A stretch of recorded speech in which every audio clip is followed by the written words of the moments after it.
Hi there, Sagittarius. Thanks so much for tuning in. I'm Astrogirl, and we're looking at September 28th through October 4. And following on from last weekend's intense total lunar eclipse supermoon in Aries, your fellow fire sign in your fifth house of romance, creativity, and self-fulfillment, this is a time for you to take it easy. And I really mean that. If you felt over the weekend that you were about to burst, you had so many things you wanted to say to your partner, so many things you wanted to call up and espouse to an ex, so many things you felt you wanted to say to the person you're currently dating, so many things you felt you wanted to say maybe to your children or the mother or father of your children. All of which, if you did, you probably realize was a really stupid idea. Mercury retrograde, combined with that lunar eclipse, was one powerful planetary atom bomb, shall we say. And with Mercury out of phase still in your 11th house of hopes, dreams, wishes, and friendship, this is not a time for you to be, blasting your friends or getting on the wrong side of people or throwing people under the bus. It's a time for you to lay low. Trust few. Trust the few people that you know you can trust.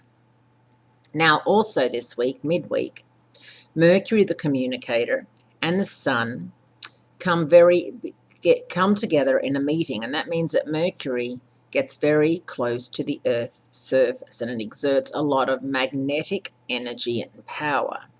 This could mean that a lot of electrical instruments, your fridge, your television, your computer, your iPad, your iPhone, your mobile, even your landline could go on the fritz.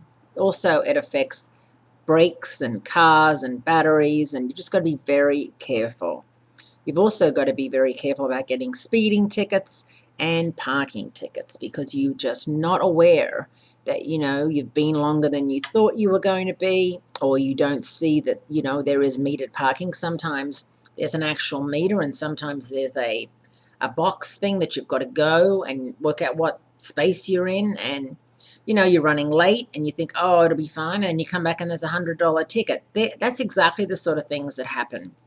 And with that magnetic influence, if your car is playing up in any way and you feel like, I don't know if this bad boy is going to make it, try and either get a ride with somebody or Uber or catch the bus or the train, but don't rely on your car, because I know a lot of clients and a lot of friends who are having brake issues and air conditioning issues and it's overheating and all that sort of thing, all signs of Mercury retrograde, because of course Mercury rules travel, communication, and planning.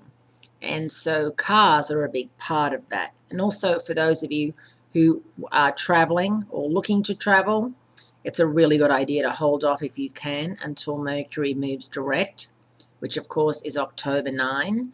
But if you can, if you do have to travel, make sure that you are, ready for, planes, trains, and automobiles type activity, that you're ready for delays, you're ready for it not to go smoothly. You have food. You have a comfortable blanket and a pillow. You have a book to read. You have your iPad or computer charged up, ready to go, so that it's not such a big deal. Because really, it's so infuriating sometimes when you get to the airport on time and your flight's all of a sudden delayed, and you're like, someone can't send me a text. Well, they probably tried to, but because of Mercury retrograde, went into your spam folder or you didn't get it. That's just the way it is. Thanks so much for tuning in. I appreciate it, and be kind to yourself, Sagittarius.